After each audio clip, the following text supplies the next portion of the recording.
Hai, saya Gia.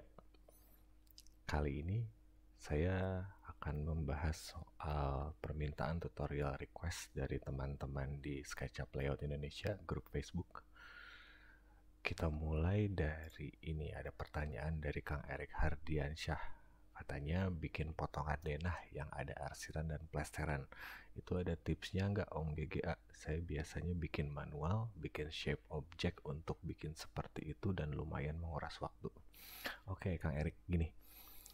Saya punya trik, mungkin bukan otomatis, karena kalau yang otomatis itu mesti pakai plugin semacam Curig, semacam Sculpt, yang mungkin harganya juga lumayan. Jadi saya ada sedikit trik nih, kita coba ya, kita mulai. Yang pertama, saya sudah bikinkan denah one-liner seperti ini. Lalu kita coba nih dari awal, modelingnya itu memang harus sudah rapi.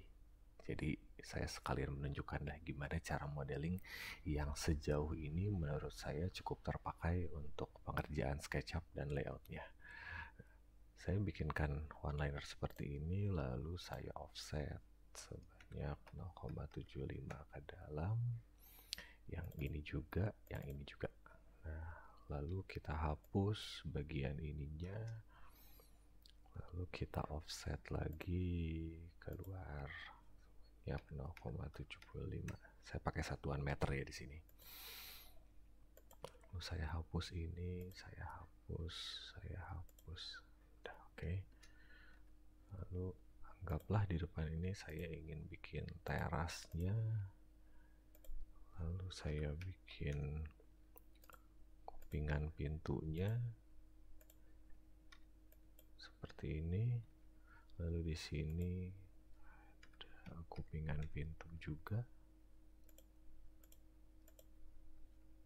Saya bikin pintu ukuran 70 cm ke sini. Nah, ini terasnya.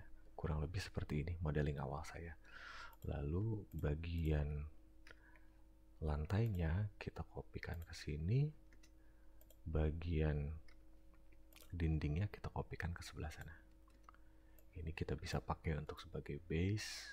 Kita grup. Oke, kita mulai dari sini, Kang. Ini kita kasih misal 15 cm ke atas. Ini berarti saya kasih 20 cm ke atas. Lalu dari sini saya kasih 15 cm juga. Nah, ini lantai. Kita grup lantainya. Lalu kita ke dinding. Dinding untuk awalan kita kasih 1 meter. Nah, kita bikin grup. Nah, lalu ini boleh kita taruh di marking yang sudah kita buat tadi. Begitu juga dindingnya. Nah, untuk ketinggian dinding dalamnya berarti kita bisa ukur dari sini. Anggaplah untuk plafon kita mau 2,80 m. Berarti ketinggian plafon akan ada di sana. Kita naikkan dindingnya sampai ketinggian plafon. Oke. Di atas plafon biasanya ada 40 cm untuk crawling space. Kita naikkan lagi 40 cm. Anggaplah buat sederhananya seperti itu. Lalu saya akan pasang pintu dan jendelanya. Saya sudah punya nih. Ini pintu, ini jendela, ini pintu. Nah, pintu depannya anggaplah seperti ini. Saya simpan di sini. Ini saya tarik ke sini. Saya tarik ke bawah. Nah, kurang lebar, ini bisa kita edit.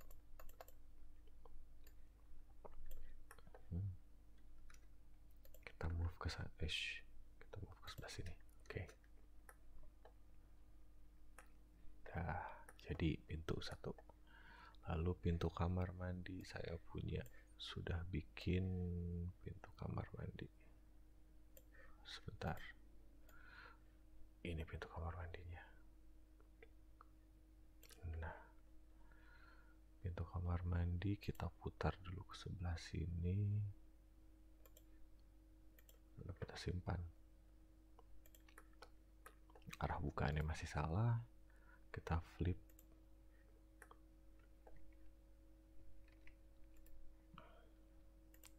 Oke, ini kita tarik ke bawah. Nah, oke. Lalu jendela, saya akan pasang jendela keluar. Ini kita putar dulu. Kita tarik ke sebelah sini. Anggaplah saya akan simpan di titik tengahnya. Sudah, ketinggiannya kita samakan dengan yang kusen yang sudah kita buat tadi. Oke. Lalu kita lubangi dindingnya.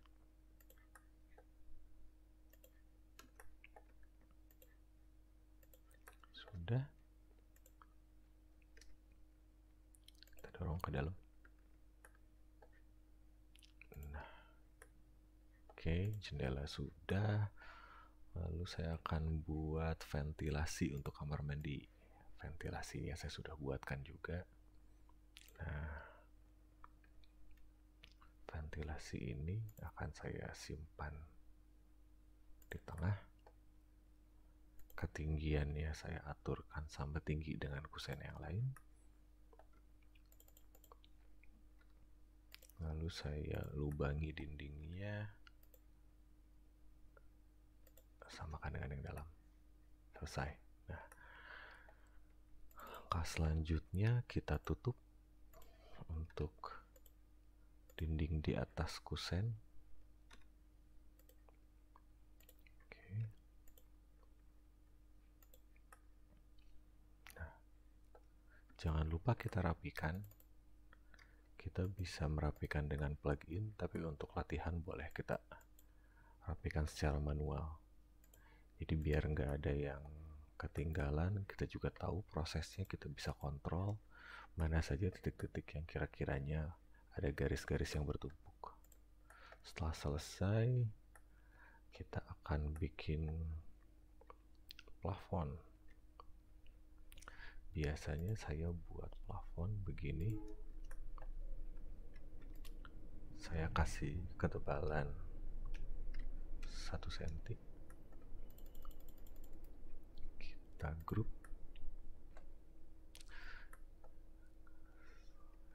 Ini kita tarik dulu ke atas.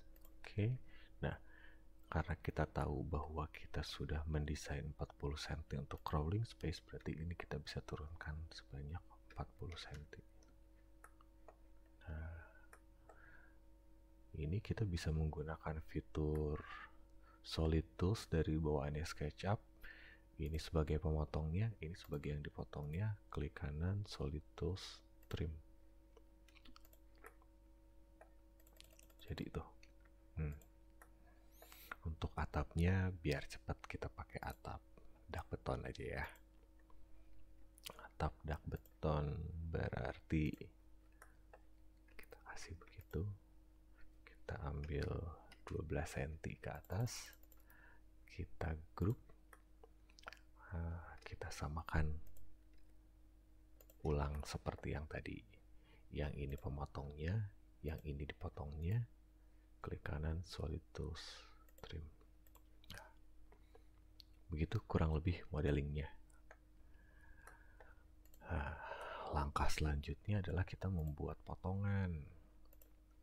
Kita coba bikin potongan untuk denahnya. Satu.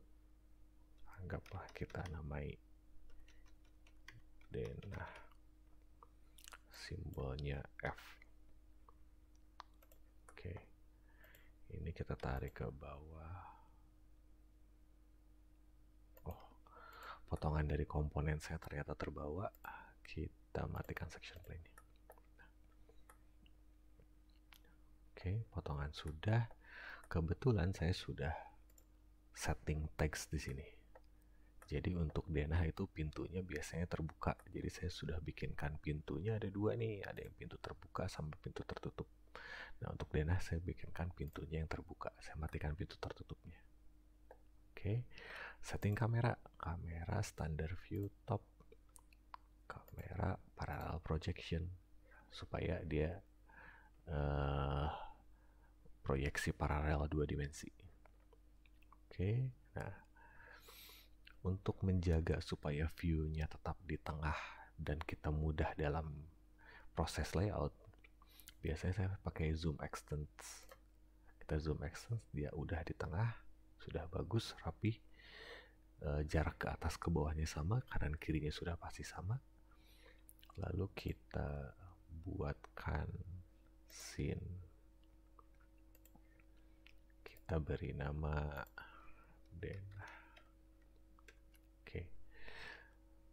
Biar lebih bagus kita coba kasih material deh ya. Materialnya saya ingin lantainya parket untuk di dalam. Di kamar mandi saya pakai tile abu-abu. Oke, untuk di luar sini saya pakai semen expose.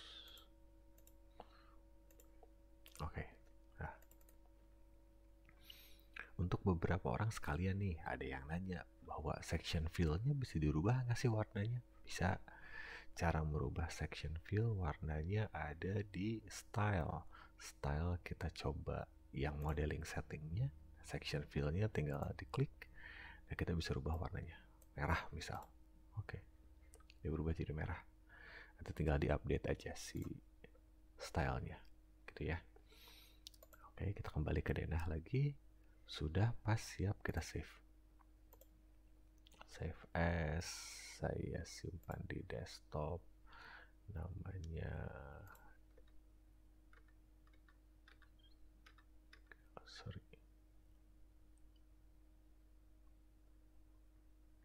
Oke, saya simpan di desktop. Namanya tutorial 1. Oke, saya close. Kita pindah ke layout. Nah, kita buka dokumen baru. Kayaknya sih boleh pakai A3 landscape. Oke, nah file yang tadi kita masukkan ke dalam.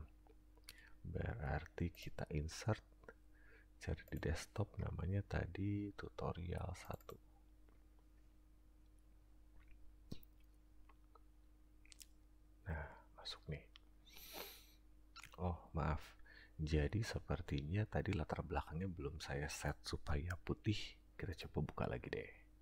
Kita open with SketchUp dulu. Karena kalau layar latar belakangnya itu masih berwarna selain putih, dia agak sulit untuk dihilangkan backgroundnya. Jadi ada baiknya kita setup dulu di SketchUp-nya.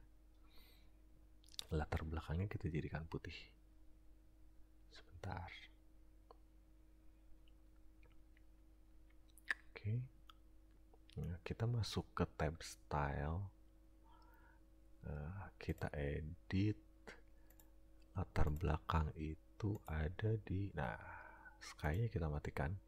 Background-nya kita rubah jadi warna putih. Warna putih itu bisa dipilih dari color wheel, tapi karena ini terlalu random, jadi saya biasanya setup di RGB. Ini kita bikin 255, ini 255, ini 255, dan sudah pasti putih. Oke, kita update file, kita save.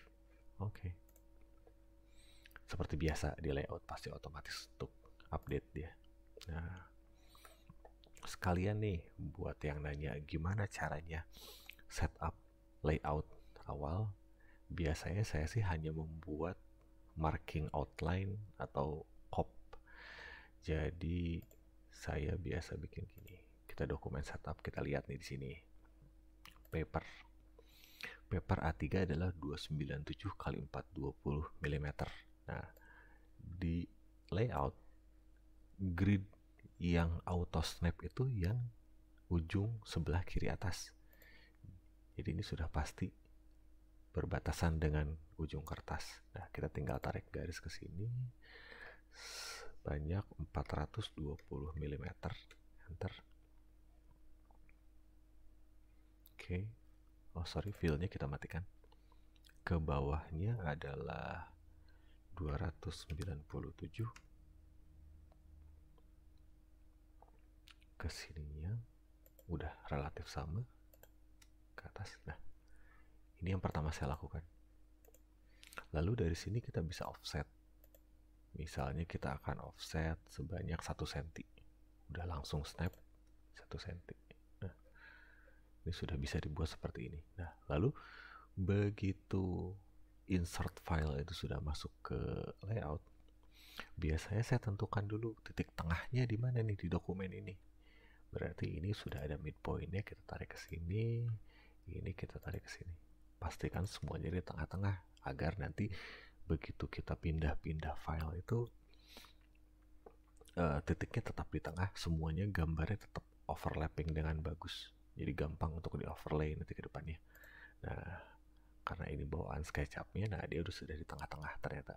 Tuh. Kalaupun belum, misal nih, belum di tengah-tengah, dia kan ada titik tengahnya tuh di situ. Center anchor point. Jadi kita tinggal tarik ke sini. Oke, sudah tengah-tengah. Nah, garis bantunya kita bisa hapus. Sudah tengah-tengah. Langkah kedua, tentukan skalanya. Skala yang pas untuk kertas A3 biasanya adalah 1:75. Untuk rumah yang bangunan-bangunan rumah yang standar rumah masa kini. Coba kita tapi karena ini bangunannya kecil, jadi sepertinya skalanya bisa kita perbesar menjadi 1:35 mungkin. Nah, cukup. Atau kita tambah lagi sedikit, misalnya 1:25. Cukup nggak? Coba kita tarik dulu ke atas frame-nya. Oh, cukup masih. Ini tarik ke bawah. Oke, cukup. Tarik ke sebelah kanan sampai habis. Ini tarik ke sebelah kiri sampai habis. Oke. Nah, basic preparation-nya sudah selesai. Lalu kita masuk ke intinya, pertanyaan dari Kang Erik tadi. Gimana sih caranya supaya bikin hatch-nya lebih mudah? Nah, jadi di layout ini ada fitur explode namanya. Kita kopikan ke sini. Anggaplah begitu. Nah, di sini ada yang namanya render mode. Render mode itu by defaultnya dia pakai raster. Raster itu berarti semacam, istilah awamnya, gambar, semacam JPEG, BMP, PNG. Dia hanya sebagai gambar saja gitu, gambar raster. Nah, kalau misalnya kita ingin garis-garis ini menjadi vektor atau garis yang kata bahasa awam itu anti pecah, kita bisa rubah render mode-nya ke vektor. Nah, tapi sayangnya begitu kita masuk ke mode vektor, material yang raster tadi dia hilang, jadi teksturnya nggak terlihat. Oke, cara mengakalinya gimana? Kita masuk ke render mode yang ketiga, yaitu hybrid. Hybrid itu gabungan antara vektor dengan raster. Jadi si garisnya dia tetap crisp, tidak pecah, tapi tekstur material tetap ada. Oke. Nah, dari sini karena dia gabungan antara garis vektor dengan background raster. Nah, sekarang kita mau cari gimana caranya supaya ini jadi pecah. Nah, ini ada mode yang namanya explode. Kita explode, kita pecah. Nah, begitu kita pecah, lalu kita ungroup, dia akan terpisah, Kang. Ini background-nya. Ini garis vektornya. Garis vektornya bisa kita ungroup lagi nih. Nah, karena kita grouping dari awal modelingnya sudah baik dan benar, berarti kita bisa hilangkan bagian-bagian yang tidak perlu.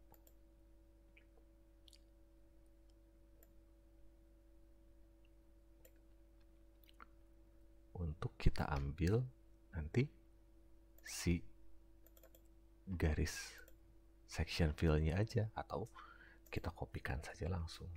Copy dari sini, atau kita cut biar lebih kelihatan. Tuh. Oke, sorry. Kita balik. Kita ambil section line, section fill-nya saja. Ini ambil, ini ambil. Dindingnya saja yang kita perlu. Kita cut. Kita simpan di luar. Kita group.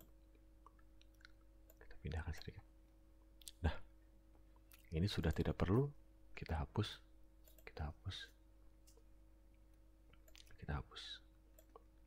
Nah, ini dia sudah menjadi entitas layout. Nah, berarti kalau sudah menjadi entitas layout, kita bisa edit dengan fitur-fitur layout, termasuk pattern. Nah, berarti kita bisa klik di sini, kita bisa ganti sama material simbol, kita bisa ganti dengan hatch bata, lalu kita bisa ganti misalnya fill-nya jangan merah, kita ganti fill-nya putih seperti biasa. Saya lebih senang setting di RGB. Oke. Kita klik sini. Oh, outline-nya masih merah. Oke, kita rubah outline-nya. Stroke-nya kita rubah jadi hitam. Oke. Setelah begini, kita tinggal tumpuk. Nah, ada bagusnya kita buat di layer yang terpisah, Kang. Berarti kita akan simpan misalnya layernya adalah model. Kita simpan di yang paling bawah. Ingat, layer di layout ini dia konsepnya adalah ditumpuk dari yang mulai paling bawah sampai yang paling atas.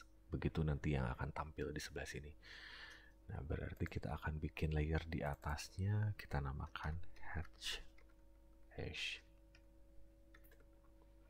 Oke. Yang ini kita masukkan ke hatch. Kita masukkan ke hatch. Nah, yang sebelah sini kita masukkan ke model. Lalu kita tumpuk.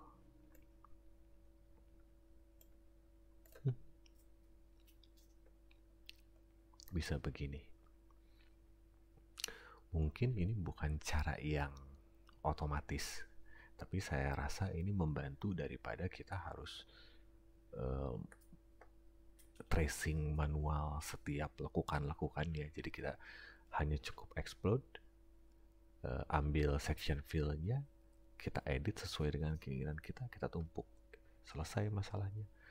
Lalu ini bisa kita hilangkan dulu kalau misalnya memang terasa berat, tapi saya rasa dengan hanya bidang 2 dimensi seperti ini kayaknya nggak akan berat. Gitu. Semoga cukup membantu ya pertanyaan dari Kang Erik soal hatch tadi. Demikian penjelasan saya untuk episode pertama ini. Mohon maaf kalau misalnya masih banyak kurang-kurang, mungkin ke depannya kita perbaiki lagi.